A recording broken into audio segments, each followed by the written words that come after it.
ذرا تکذیب کا مطلب بتا دوں. مطابق واقع کو خلاف واقع کہنا دیٹ از کالڈ تکذیب. چلیے اسے قرآن سے پروف کرتے ہیں. اللہ ارشاد فرماتا ہے سورہ یاسین میں, اصحاب یاسین کے بیان کے باب میں, وَاضْرِبْ لَهُمْ مَثَلًا أَصْحَابَ الْقَرْيَةِ إِذْ جَاءَهَا الْمُرْسَلُونَ إِذْ أَرْسَلْنَا إِلَيْهِمُ اثْنَيْنِ فَكَذَّبُوهُمَا فَعَزَّزْنَا بِثَالِثٍ فَقَالُوا إِنَّا إِلَيْكُمْ مُرْسَلُونَ قَالُوا مَا أَنْتُمْ إِلَّا بَشَرٌ مِثْلُنَا وَمَا أَنزَلَ الرَّحْمَنُ مِنْ شَيْءٍ إِنْ أَنْتُمْ إِلَّا تَكْذِبُونَ. اے ہمارے حبیب, آپ گاؤں والوں کا, بستی والوں کا واقعہ بیان کر دینا ان کے سامنے کہ وہاں جب ہمارے رسول گئے تو پہلے 2 رسول پہنچے. اذ ارسلنا الیہم اثنین, 2 پہنچے. فعززنا بثالث, ایک تیسرا بھی ان کی تقویت کے لیے بھیجا گیا, اب 3 ہو گئے. اور تینوں نے بیک زبان یہ کہا ہم تمہاری طرف بھیجے ہوئے رسول ہیں. اب بتائیے یہ تینوں نبی جو بھیجے گئے, یہ تینوں جو انبیاء بھیجے گئے, انہوں نے جو یہ بات کہی کہ ہم تمہاری طرف بھیجے ہوئے نبی ہیں, تمہاری طرف بھیجے ہوئے رسول ہیں, ان کی یہ بات مطابق واقع ہے کہ نہیں, حقیقت کے مطابق ہے کہ نہیں, مطابق واقع ہے. اس کے جواب میں قوم کا ریئیکشن اور قوم کا جواب دیکھیں. قالوا ما انتم الا بشر مثلنا, کیسی باتیں کہتے ہو, کیسی بات کرتے ہو, تم تو ہماری طرح ایک انسان ہو. گویا ہمیشہ سے لوگوں کا یہ تصور رہا ہے کہ رسول انسان نہیں ہونا چاہیے.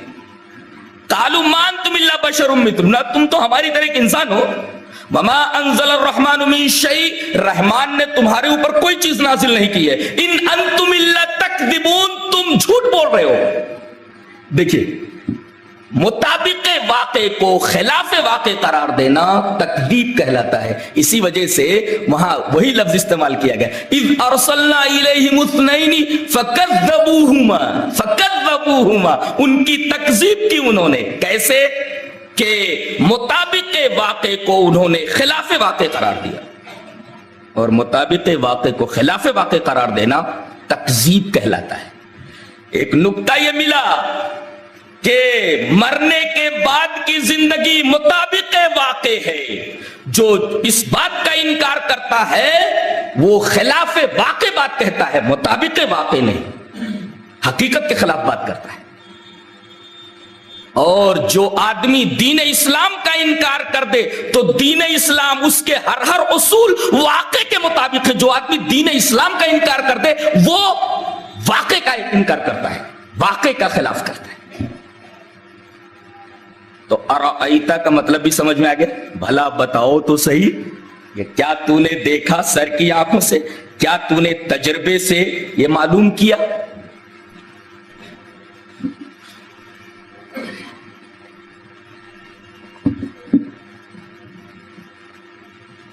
ایسا آدمی کبھی تیری نگاہوں کے سامنے سے گزرا جو دین اسلام کی تکذیب کرتا ہے.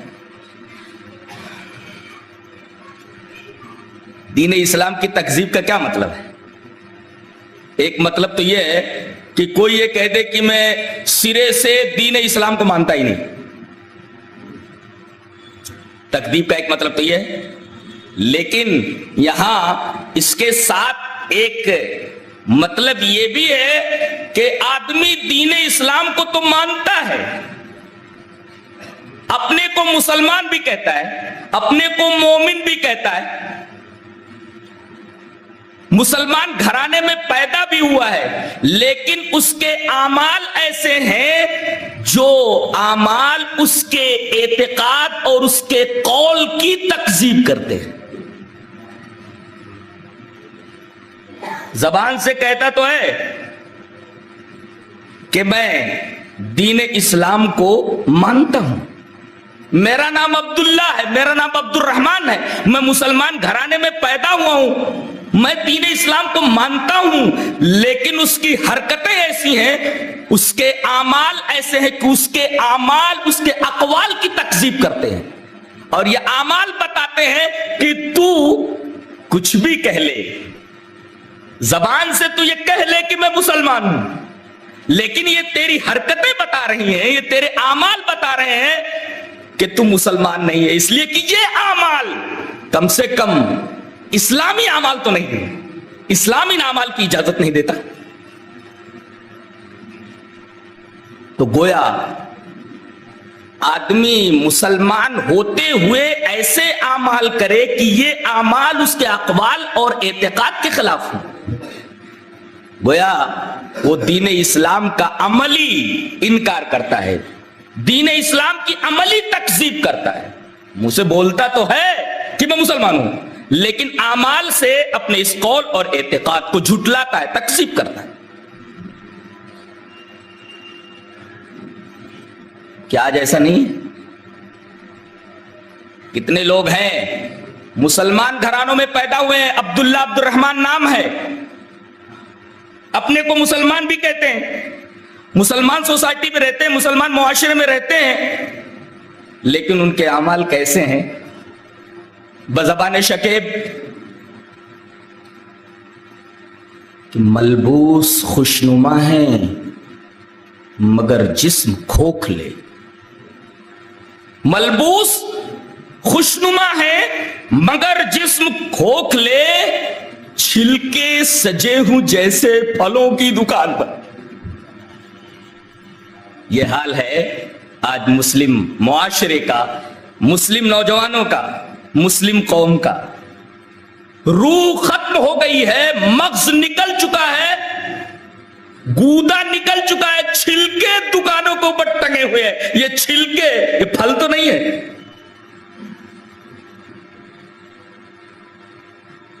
روح نکل گئی ہے، مغز نکل گیا ہے، گودا نکل گیا ہے، چھلکے سجے ہوئے ہیں پھلوں کی دکان پر.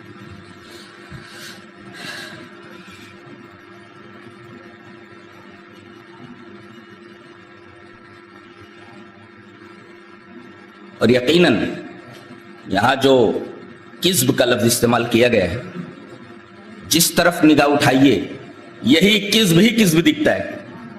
کذب، جھوٹ، خلاف واقع. دائیں طرف دیکھو تو کذب ہی دکھائی دیتا ہے، بائیں طرف دیکھو تو کذب ہی دکھائی دیتا ہے، آگے دیکھو تو جھوٹ ہی دکھائی دیتا ہے، پیچھے دیکھو تو جھوٹ ہی دکھائی دیتا ہے. بزبان شاعر کے ہو گیا شام کے سائے کی طرح جھوٹ طویل، مختصر ہو گئی دنیا میں صداقت کی لکیر. کتنی مختصر ہو گئی ہے کہ دکھائی نہیں دیتی ہے کہ صداقت کی لکیر کہاں ہے. کیا ہے؟ جھوٹ کے سائے دراز ہو گئے. تو ارأیت الذی یکذب بالدین، کیا تو نے ایسے آدمی کو دیکھا جو زبان سے اقرار کرتا ہے کہ میں مسلمان ہوں مگر اس کے اعمال، اس کے اقوال کی تکذیب کرتے ہیں، وہ نام نہاد مسلمان نہیں.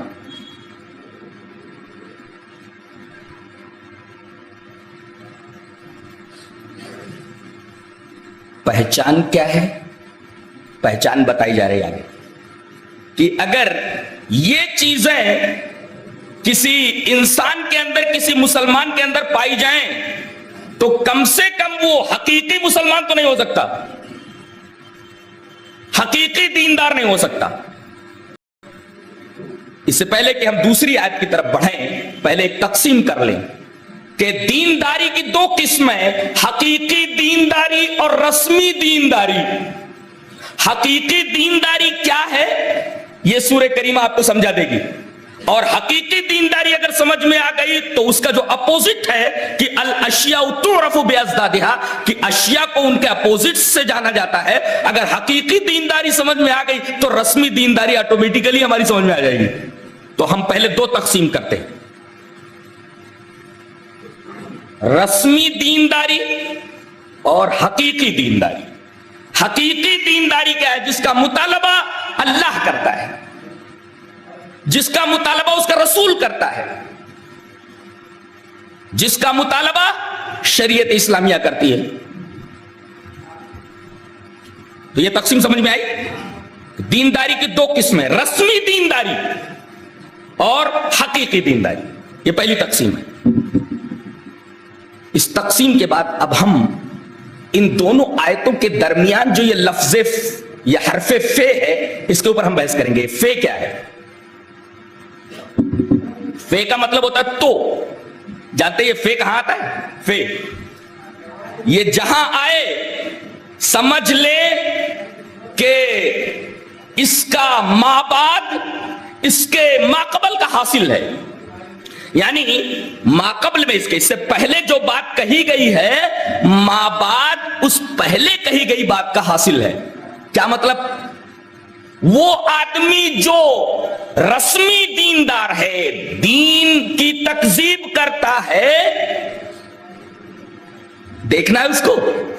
حاصل یہ ہے، پہلا حاصل کہ فَذَلِكَ الَّذِي يَدُعُّ الْيَتِيمِ، یہ یتیم کو دھکے دے کر نکال دیتا ہے، دھکے دیتا ہے. یہ پہلی علامت ہے دین اسلام کی تکذیب کرنے والے شخص کی اور ایک رسمی دیندار کی. اب یہاں ٹھہر کر ہم دوسری تقسیم کرتے ہیں.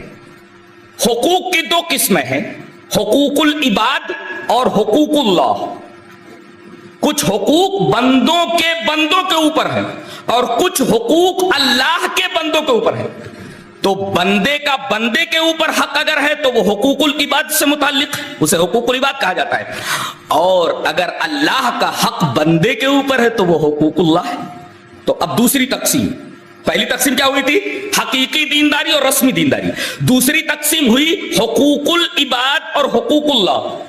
اور حقوق العباد اتنا امپورٹنٹ ہے، اتنا اہم ہے کہ اللہ تعالی نے اپنے حق سے پہلے، حقوق اللہ سے پہلے بندوں کے حقوق کا یہاں تذکرہ کیا ہے، جس سے پتہ یہ چلا کہ حقوق العباد کو ہمیشہ اپنے پیش نظر رکھو.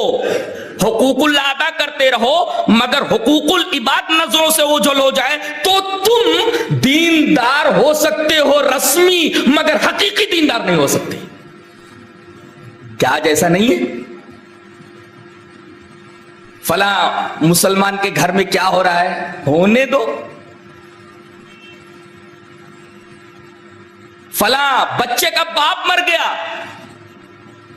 اس کے سر پر سے باپ کا سایہ اٹھ گیا، اس کی ماں اس یتیم بچے کو پالنے کے لیے کیا کیا کر رہی ہے، ہوگا، کرنے دو.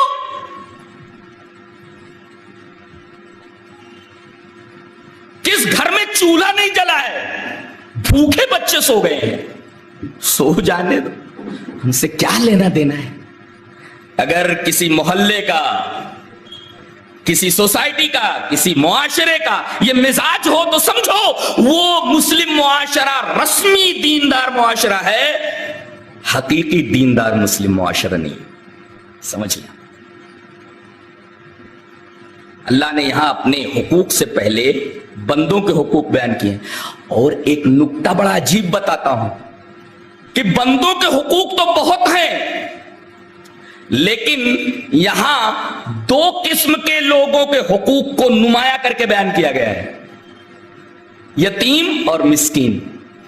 فَذَلِكَ الَّذِي يَدُعُّ الْيَتِيمَ وَلَا يَحُضُّ عَلَى طَعَامِ الْمِسْكِينِ. سوال یہ ہے کہ حقوق تو ایک بندے کے اوپر، ایک بندے کے بہت سارے ہوتے ہیں، یہاں ان دونوں ہی کا تذکرہ کیا نکتہ رکھتا ہے جان لیں کہ معاشرے کے سب سے کمزور طبقے دو ہی ہیں، تیسرا نہیں.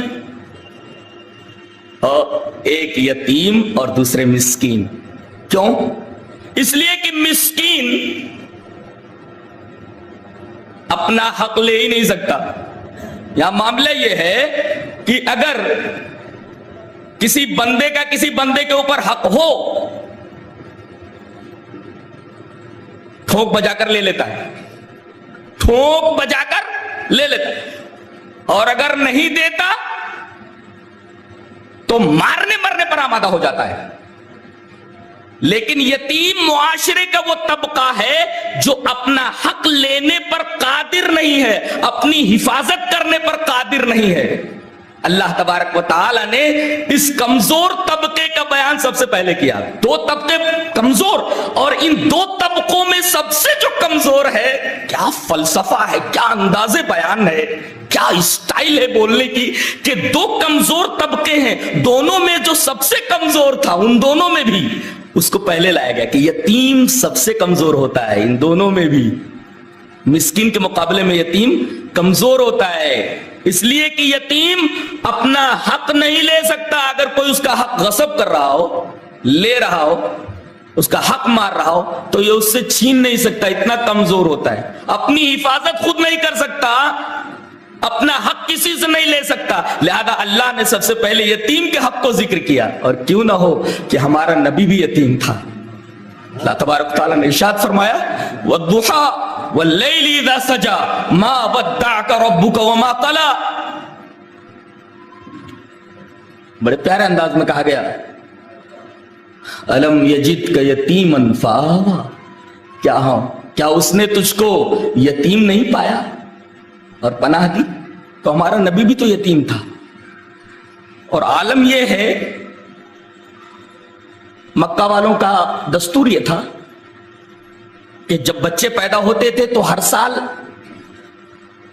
گاؤں اور کھیڑوں سے عورتیں مکہ آتی تھیں اور بچوں کی پرورش کرنے کے لیے بڑے بڑے گھرانوں کے لڑکوں کو لے کر اپنے اپنے قبیلوں میں چلی جایا کرتی تھی۔ جس سال نبی کریم صلی اللہ علیہ وسلم کی پیدائش مبارکہ ہوئی،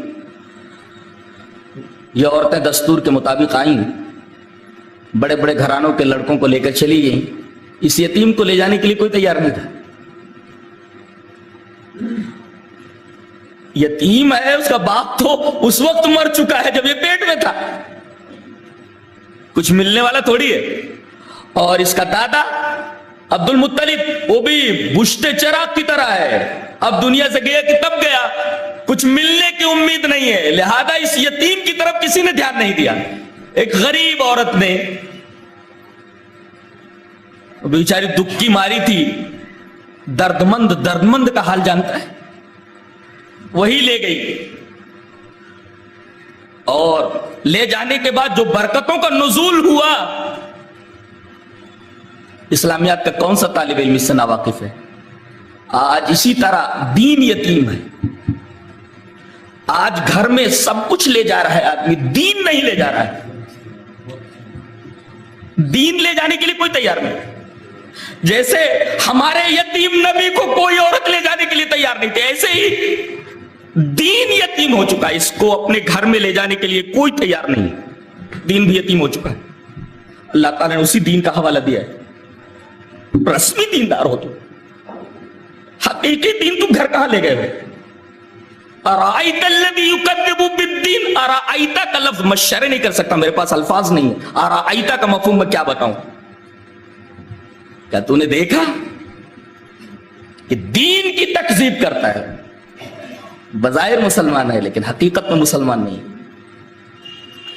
سب تو شعبدۂ جامع جم میں پھنسے ہوئے ہیں، خونے دلے کوزہ گر کو کون دیکھتا ہے؟ بزبان شکیب کہتا ہے دنیا غریق شعبدۂ جامع جم ہوئی، حسین ترکیب ہے، دنیا غریق شعبدۂ جامع جم ہوئی، دیکھے گا کون خون دلے کوزہ گر کا رنگ، کون دیکھتا ہے؟ پہلی تقسیم حقیقی دینداری، رسمی دینداری۔ دوسری تقسیم حقوق کی دو قسمیں، حقوق اللہ، حقوق العباد۔ اور حقوق العباد اتنا اہم ہے کہ اللہ تعالیٰ نے اپنے حقوق سے پہلے بندوں کے حقوق کا تذکرہ اس سورہ کریمہ میں کیا، اور بندوں میں جو سب سے کمزور طبقے کے بندے ہیں ان کا تذکرہ کیا پہلے، اور ان دونوں میں سے جو سب سے کمزور تھا اس کا تذکرہ پہلے کیا۔ فَذَلِكَ الَّذِي يَدُعُّ الْيَتِيمَ وَلَا يَحُضُّ عَلَى طَعَامِ الْمِسْكِينِ، مسکین کا تذکرہ بعد میں ہے، یتیم کا تذکرہ پہلے، اس لیے کہ مسکین کے مقابلے میں یتیم زیادہ کمزور ہوتا ہے، وہ اپنا حق کسی سے لے نہیں سکتا، خود اپنے حقوق کی حفاظت نہیں کر سکتا، اس لیے کہ باپ کا سایہ اس کے سر سے اٹھ گیا ہے۔ اس شخص سے پوچھو، اس بچے سے پوچھو جس کے سر سے باپ کا سایہ اٹھ گیا ہو۔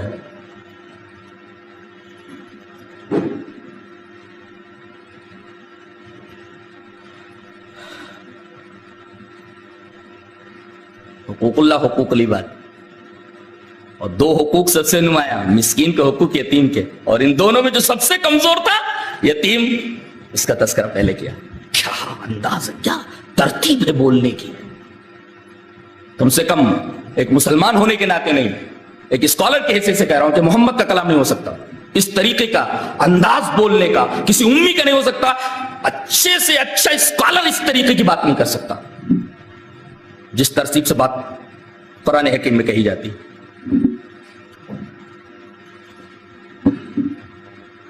تو رسمی دیندار کون؟ اس کی پہلی علامت، ابھی سمبلزم کی بات کی ہمارے پروفیسر صاحب نے، علامت دیکھیے، علامت رسمی دینداری کی پہلی علامت یتیم کو دھکے دینا۔ فا کا مطلب بتا دیا میں نے کہ یہ ماقبل میں کہی ہوئی حقیقت جو ہے مابعد اس کا حاصل ہے، یہ بتانے کے لیے بیچ میں آتا ہے یہ فا، اور ذالک کا معنی وہ وہی ہے رسمی دیندار، وہی ہے دین اسلام کی عملی تکذیب کرنے والا جو یتیم کو دھکے دیتا ہے۔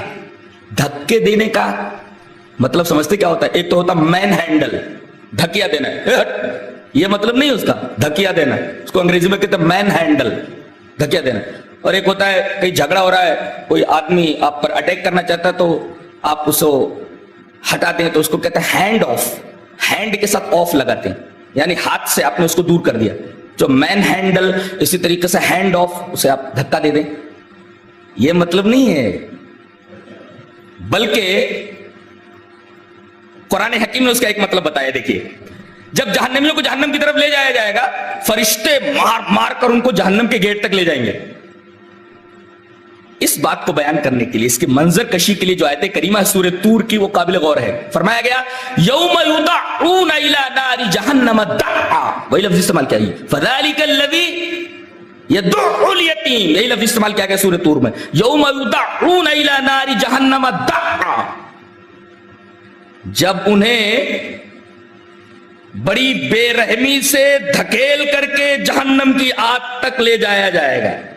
تو گویا دعا کے مفہوم میں، یعنی آپ یوں کہہ سکتے ہیں کہ پش ڈاؤن بائی فورس، یعنی طاقت سے کسی کو نیچے کی طرف دھکیل دینا، یا عربی میں خود علامہ شنقیطی نے اس کی شرح کی ہے کہ ان دعا الیتیم هو طرده عن حقه، یہ سب سے بہترین مطلب ہے اس کا۔ نہ مین ہینڈل ہے، نہ ہینڈ آف ہے، نہ پش ڈاؤن بائی فورس ہے، نہ پش ڈاؤن فورسیبلی ہے، بلکہ مطلب یہ ہے کہ طردہ عن حقہ، اس کا حق اس کو نہ دینا۔ یہاں رک کر میں ایک عجیب نقطے کی طرف اشارہ کروں گا۔ عام لوگوں نے یہ سمجھا ہے کہ یتیم مانگنے کے لیے آیا، دے دو، میرے اوپر باپ کا سایہ نہیں ہے، کھانے کے لیے کچھ نہیں ہے، کچھ دے دو، اس کو آپ نے دھکا دے دیا۔ یہ مطلب نہیں ہے، اس لیے کہ قرآن حکیم بیگنگ کی ہمت افزائی نہیں کرتا، فقیری کی ہمت افزائی نہیں کرتا۔ یہاں تو فقیری ایک پیشہ بن گیا ہے۔ ہم یہ کہتے ہیں کہ اس پیشے کی حوصلہ شکنی ہونی چاہیے، اور زیادہ تر بھیک مانگنے والے مسلمان، زیادہ تر بیگرز مسلمان لوگوں نے یہ سمجھا کہ یتیم مانگنے کے لیے آیا اور امیر نے اس کو ڈھکیل کر باہر کر دیا۔ اس سے پتا چلتا ہے کہ یتیم مانگے در در جا کر کے، اس سے تو بیگنگ کی، فقیری کی، بھیک مانگنے کی ہمت افزائی ہوتی ہے، جبکہ قرآن حکیم بیگنگ کی، فقیری کی، بھیک مانگنے کی ہمت افزائی نہیں بلکہ حوصلہ شکنی کرتا ہے۔ عام لوگوں نے یہ سمجھ لیا یتیم مانگنے کے لیے آیا، امیر نے اس کو ہکال دیا، بھگا دیا۔ پتہ یہ چلا کہ شریعت اسلامیہ یتیم کو بھیک مانگنے کی اجازت دیتی ہے۔ اب یہ امیر کے پاس جائے، اب امیر اس کو دے، امیر دے نہیں رہا ہے، دھکا دے کر کے باہر نکال دیتا ہے۔ اگر کسی نے یہ ترجمہ کیا ہے اور کسی نے اس آیت کریمہ کا یہ مفہوم سمجھا تو غلط مفہوم سمجھا ہے۔ اس سے تو بیگنگ کی، بھیک مانگنے کی ہمت افزائی ہوتی ہے۔ تو دعا کا مطلب یہ ہے کہ یتیم کو بھیک مانگنے پر مجبور نہ کرو، اس کو اس کا حق دے دو۔ باپ اگر کچھ چھوڑ کر نہیں گیا ہے تو محلے کے لوگوں، آس پاس کے لوگوں کا، امیر لوگوں کا، شہر کے امیروں کا یہ فریضہ بنتا ہے کہ اس کی نگرانی کریں، اور اس میں ہمارا ہی فائدہ ہے، اس لیے کہ اگر آپ نے اس کی نگرانی نہیں کی، باپ کا سایہ تو اس کے سر پر ہے ہی نہیں، غلط راہوں کے اوپر نکل سکتا ہے، وہ معاشرے کا ایک بہترین ممبر بن ہی نہیں سکتا، معاشرے کا ایک بہترین فرد بن ہی نہیں سکتا۔ ہمارا فریضہ یہ ہے کہ ہم یتیم کی نگرانی کریں، اس کی تعلیم و تربیت کا خیال رکھیں اور معاشرے کا بہترین فرد بنائے، اس لیے کہ معاشرہ افراد کے مرکب کا نام ہے، فرد سے معاشرہ بنتا ہے، فرد سے سوسائٹی بنتی ہے، فرد ہی خراب ہو تو ایک اچھا معاشرہ وجود میں کیسے آ سکتا ہے؟ یہ یتیم غلط راہوں پر نکل گیا تو خود معاشرے کے لیے خطرناک ٹینشن بن جائے گا۔ تو اپنے فائدے کے لیے بھی معاشرے کا بہترین ممبر بنانے کی کوشش کیجئے، یہ مطلب ہے دعا کا، تردو عن حقی۔ علامہ امین شنقیطی نے بڑا اچھا مفہوم بیان کیا ہے اور میں اسی مفہوم کو راجح قرار دیتا ہوں۔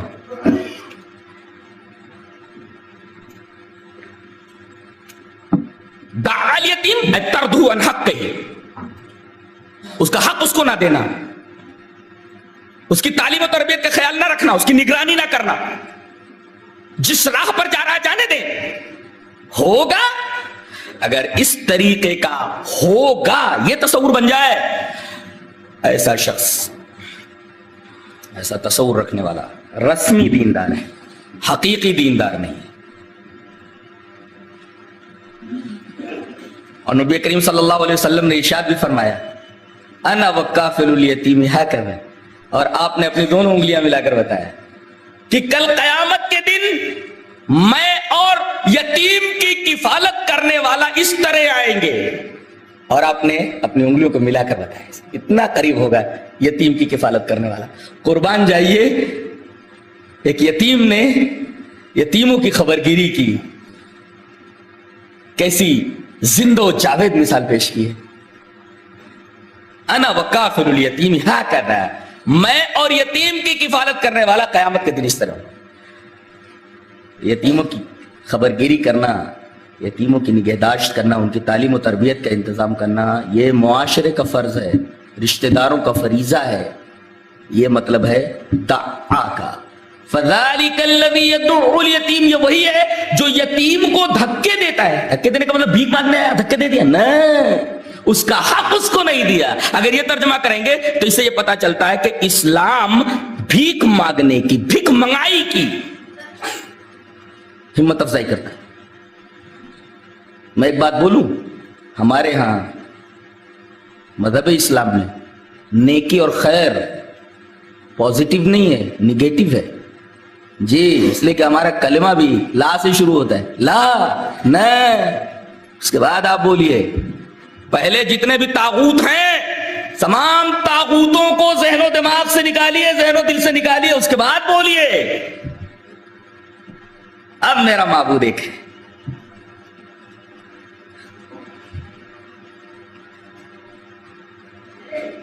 تو حقیقی دیندار کی پہلی علامت یہ ہے کہ وہ یتیموں کی خبرگیری کرتا ہے، اور رسمی دیندار کی علامت یہ ہے مرنے دو، کہاں جا رہا ہے، کیا بن رہا ہے، سوسائٹی کے لیے مفید ہے یا مضر ہے، اس سے ہمیں کیا لینا دینا۔ اگر اس طریقے کا تصور ہے، اس طریقے کی سوچ ہے، ایسا آدمی رسمی دیندار ہے۔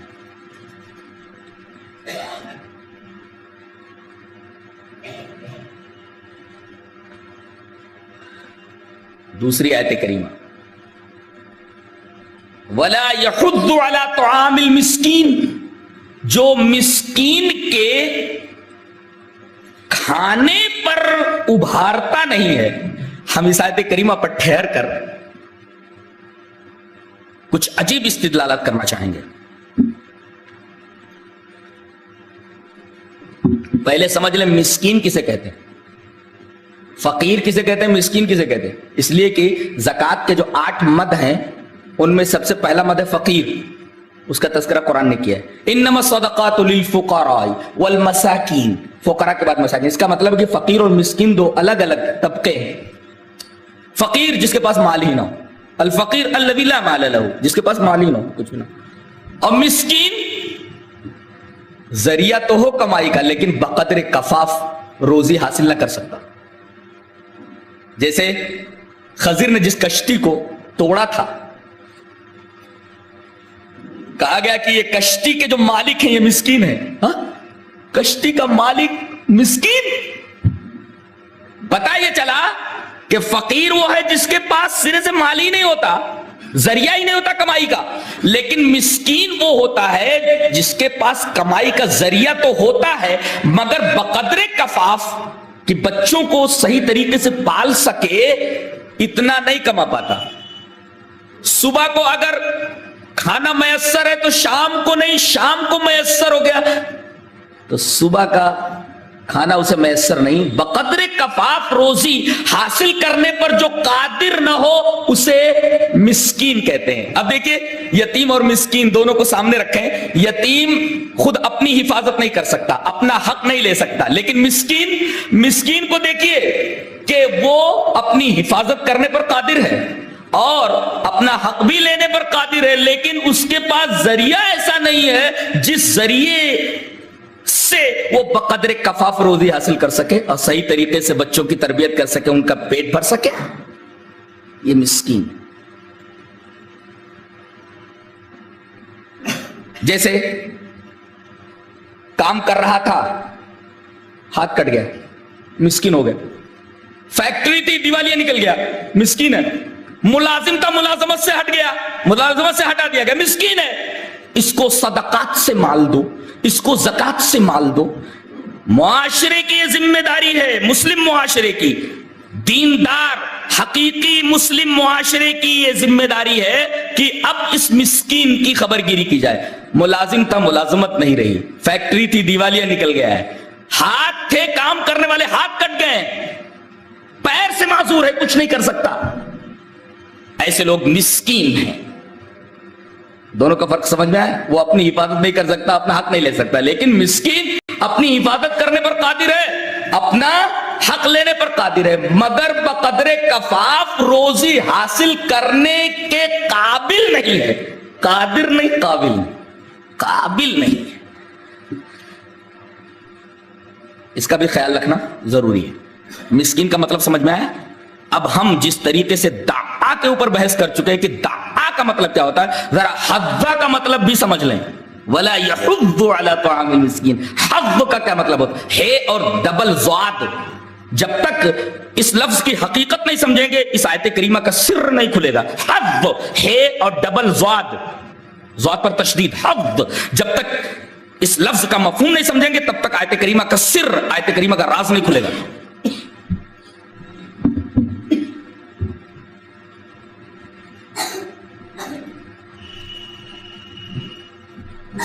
چلیے, ہاتھ نہیں ہے, کٹ گیا ہے, اس کو کھانا کھلائیے. سوال یہ ہے کہ محلے کے لوگ کب تک اس کو کھانا کھلائیں گے؟ غور کرنے کی بات سمجھ رہے ہیں؟ محلے کے لوگ کب تک اس کو کھانا کھلائیں گے؟ محلے والوں کے لیے پرابلم ہے کہ نہیں, پریشانی ہے کہ نہیں؟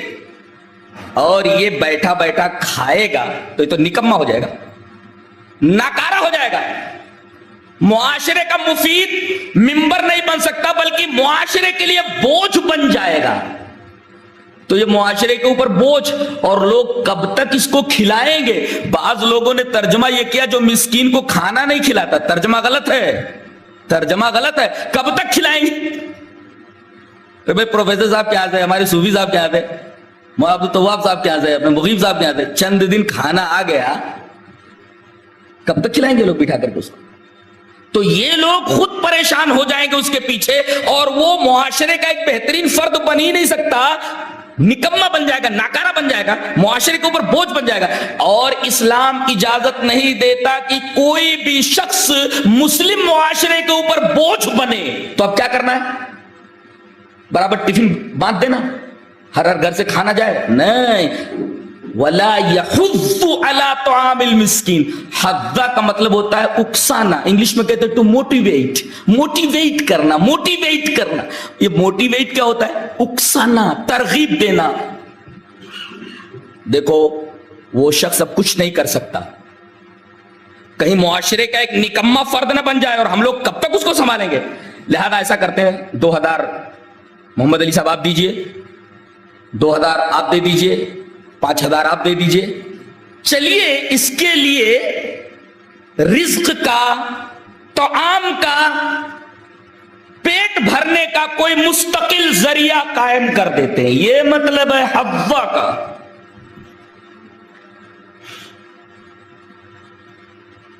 حدا کا حقیقی مفہوم میں بتاؤں، ہر معاشرے میں غریب لوگوں کو لوگ کھانا دیتے ہیں، ہوتا ہے، کبھی کبھی دے دیا کرتے ہیں. حدا کا مطلب یہ ہے کہ مسلم معاشرے میں یہ کام ہوتا تو رہتا ہے، مگر حز کرو. حز کا مطلب اس کام کی رفتار کو تیز کرو، یہ مطلب ہے. اس کام کی رفتار کو تیز کرو. حوا، دوسروں کی خیر خواہی کرنے کی رفتار تیز کرو، اسے اپنے پیر پر کھڑا کرو، لوگوں کو موٹیویٹ کرو کہ اس کے رزق کا مستقل بندوبست ہونا چاہیے. وَلَا يَحُضُّ عَلَىٰ طَعَامِ الْمِسْكِينِ، جو مسکین کے کھانے پر ابھارتا نہیں، لوگوں کو موٹیویٹ نہیں کرتا. یہاں بھی دیکھیے اس آیت کریمہ میں بھی بیگنگ، بھیک مانگنے کے حوصلہ شکنی ہے. اس کو اپنے پیر پر کھڑا کر دو، کسی بھی طریقے سے وہ روزی کمائے، معاشرے کا ایک بہترین فرد، ایک اچھا فرد بنے. وہاں دعا کا لفظ استعمال کیا گیا اور یہاں حوا کا لفظ استعمال کیا گیا. کام کی رفتار کو تیز کرو تاکہ وہ اپنے پیر پر کھڑا ہو سکے، لوگوں کو موٹیویٹ کرو. کسی کام پر لگا دو، تجارت پر لگا دو. معاشرے کا نکما فرد نہ بننے دو، یہ مطلب ہے. وَلَا يَحُضُّ عَلَىٰ طَعَامِ الْمِسْكِينِ. تو حقوق العباد میں اللہ تبارک و تعالی نے دو ایسے طبقوں کا تذکرہ پہلے کیا ہے جو سب سے کمزور طبقے ہوتے ہیں، اور ان دونوں میں جو سب سے کمزور تھا اس کا تذکرہ پہلے، پھر بعد میں دوسرے کا تذکرہ کیا گیا. تو جس معاشرے میں دیکھو کہ یتیموں کا خیال کیا جاتا ہے، ان کی نگرانی کی جاتی ہے، ان کی تعلیم و تربیت کا بندوبست کیا جاتا ہے، اور دیکھو کہ جس معاشرے میں یتیموں کی خبر گیری کے ساتھ ساتھ مسکینوں کی بھی خبر گیری ہوتی ہے، وہ حقیقی دیندار مسلم معاشرہ ہے. اور اگر ایسا نہیں ہے تو وہ رسمی دینداری رکھنے والا مسلم معاشرہ ہے، نام کے مسلمان ہے، حقیقی مسلمان نہیں. ہم لوگوں نے کیا سمجھ لیا ہے؟ لمبی داڑھی بڑھا لی جائے، ٹھیک ہے، لمبی داڑھی بڑھانا اس شریعت میں اس کی امپورٹنس ہے، اہمیت ہے اس کی. لمبے جبے پہن لو، اسی طریقے سے بال ایک خاص انداز میں رکھ لو، ایک خاص انداز کا لباس پہن لو. ان تمام کا تعلق ظاہر سے ہے، اور یہاں اس ظاہری دینداری کو تنقید کی خراج کے اوپر قرآن حکیم نے رکھا ہے، تنقید کی خراج کے اوپر رکھ دیا ہے. یہ ہے تمہاری رسمی دینداری.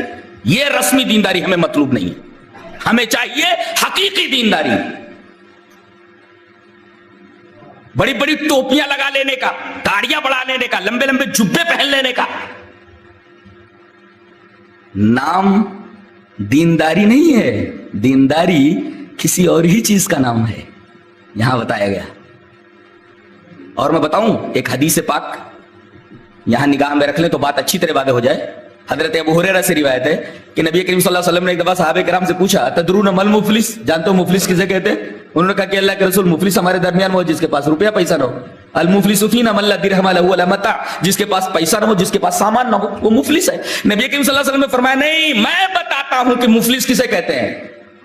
ان المفلس من امتی یاتی یوم القیامت بصلاۃ وصیام وزکاۃ، کہ میری امت کا مفلس وہ ہوگا جو قیامت کے دن نماز لے کر آ رہا ہے، روزے لے کر آ رہا ہے، بصلاۃ وصیام وزکاۃ، زکات لے کر آ رہا ہے، زکات بھی دے رہا تھا، نماز بھی پڑھ رہا تھا، روزے بھی رکھ رہا تھا، لیکن ویاتی قد شتم ھذا وقذف ھذا واکل مال ھذا وسفک دم ھذا وضرب ھذا، کسی کو مار دیا، کسی کا خون بہا دیا، کسی کو گالی دے دی، کسی کو تکلیف پہنچا دی. تو اب ظالم سے مظلوم کا حق لے لیا جائے گا، نیکیاں لے لی جائیں گی. اگر معاملہ برابر سرابر ہو گیا تو ٹھیک، ورنہ مظلوم کی برائیاں اس کو دے دی جائیں گی، اس کے اوپر لاد دی جائیں گی اور اس کو جہنم میں ڈال دیا جائے گا. سوال یہ ہے کہ نماز بھی ہے، روزہ بھی ہے، اعتقاد بھی ہے، توحید بھی ہے، ساری چیزیں موجود ہیں، پھر وہ جہنم میں کیوں جا رہا ہے؟ اسی وجہ سے کہ حقیقی دینداری کی علامتیں جو ہونی چاہیے وہ اس کے اندر نہیں تھی. فَذَلِكَ الَّذِي يَدُعُّ الْيَتِيمَ وَلَا يَحُضُّ عَلَى طَعَامِ الْمِسْكِينِ. وہ آدمی رسمی دیندار ہے جو یتیموں کے حقوق کا خیال نہیں کرتا اور مسکینوں کے کھانے پر لوگوں کو ابھارتا نہیں. یہاں اللہ تعالیٰ نے طعام کو نمایاں کر کے بیان کیا ہے. Food وٹل food. اللہ تعالیٰ نے طعام کا لفظ یہاں خاص طور سے نمایاں کیوں کیا, آؤٹ اسٹینڈنگ کیوں کیا ہے جانتے ہیں؟ اللہ اکبر. لفظ جیسا کہ پروفیسر صاحب نے بتایا عجیب و غریب معنوی تہداریاں رکھتا ہے. طعام ہی کے اوپر تو انسانی زندگی کا مدار ہے. پیٹ کے اندر اگر کھانا نہ جائے آدمی زندہ رہ سکتا ہے؟ قطعاً نہیں. شمسی مینائی کو میں نے کسی مشاعرے میں سنا تھا, سیدھا سادہ شعر ہے, کوئی خاص نہیں ہے, لیکن بات بڑی اچھی کہی ہے اس نے. اسلوب تو پسند نہیں ہے مجھے, لیکن بات بڑی اچھی کہی. کہتا ہے بھوک انسان کو مجبور بنا دیتی ہے, بھوک انسان کو مجبور بنا دیتی ہے, حد تہذیب سے کم وقت نکل جاتا ہے.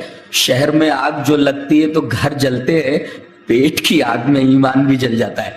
بہت اچھی بات کہی اس نے اور میں اس سے متفق ہوں. وَلَا يَحُضُّ عَلَى طَعَامِ الْمِسْكِينِ. مسکین کے کھانے پر, اس کے وٹل پر, اس کے فوڈ کے اوپر لوگوں کو ابھارتا نہیں. وہ آدمی کیا نماز پڑھے گا جس کا پیٹ خالی ہو؟ اس کے بچے گھروں میں بھوکے پڑے گا, کیا نماز پڑھے گا؟ خشوع خضوع رہے گا نماز میں؟ وہ نیکیاں کیسے کر سکتا ہے جس کا پیٹ خالی ہو, بیوی بھوکی ہو, ننگی ہو, بچے بھوکے ہو, ان کی تعلیم و تربیت کو کوئی انتظام نہ ہو؟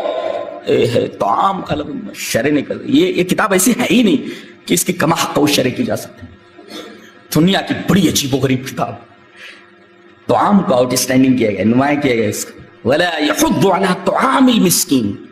اصل چیز یہ ہے, اسی پر انسانی زندگی کا مدار ہے, مدار حیات ہے. اور ایک جگہ اسی طعام کو اللہ تبارک و تعالیٰ نے اپنی توحید کی دلیل بنایا ہے. طعام کو فرمایا تم حضرت عیسیٰ کو خدا کہتے ہو؟ ہاں کہتے. عیسائی بولتے. ان کی ماں کو خدا کہتے ہو؟ ہاں کہتے. بی میری یسوع مسیح سن آف گاڈ. اچھا یہ دونوں خدا تھے؟ ہاں خدا تھے, ہم خدا مانتے. اللہ تبارک و تعالیٰ نے ایک جملہ ارشاد فرمایا رد میں, کانا یاکلان الطعام, دونوں کھانا کھاتے تھے. رد ہو گئے اس لیے کہ جو کھانا کھانے کا محتاج ہو معبود نہیں ہو سکتا. گویا کہ طعام کی حاجت اسی کو ہوگی جو مجبور ہو, معبود کبھی طعام کا محتاج نہیں ہوتا. اور عیسیٰ بھی کھانا کھاتے تھے اور ان کی ماں بھی کھانا کھاتے تھے. کانا یاکلان الطعام, دونوں کھانا کھاتے تھے. اللہ تبارک و تعالیٰ نے لفظ طعام کو اپنی توحید کی دلیل بنایا. اسے قرآن کہتے ہیں. یہ قرآن حکیم.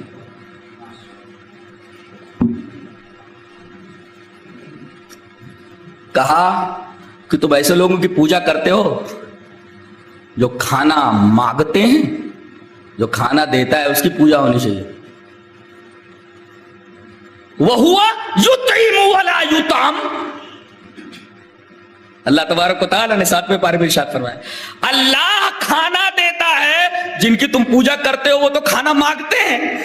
یہ چڑھاؤ, وہ چڑھاؤ, یہ لے جاؤ, یہ کاٹو, یہ دو. اللہ تو کھلاتا, وہ یطعم, کھلاتا ہے. وہ یطعم, وہ تو کھلایا جاتا ہے. ارے جو کھانے کا محتاج ہو وہ معبود کیسے ہو سکتا ہے؟ جو کھلائے وہ معبود ہوتا ہے, جو کھائے وہ معبود نہیں ہو سکتا. کانا یاکلان الطعام, دونوں کھانا کھاتے تھے. اور نبی کریم صلی اللہ علیہ وسلم کی حدیث بھی موجود ہے, لا آکل متکئا, میں ٹیک لگا کر کھانا نہیں کھاتا. یعنی کھانے کا میں بھی محتاج ہوں. ہمارا رسول بھی محتاج تھا. اللہ کا محتاج, اللہ کا محتاج, اللہ کا محتاج. لا آکل متکئا, کھاتا تو ہوں مگر ٹیک لگا کر کھانا نہیں کھاتا جیسے متکبر لوگ کھاتے ہیں. میں تو بندہ ہوں, بندے کی طرح کھاتا ہوں, اکڑ کر اور تکبر کے ساتھ نہیں.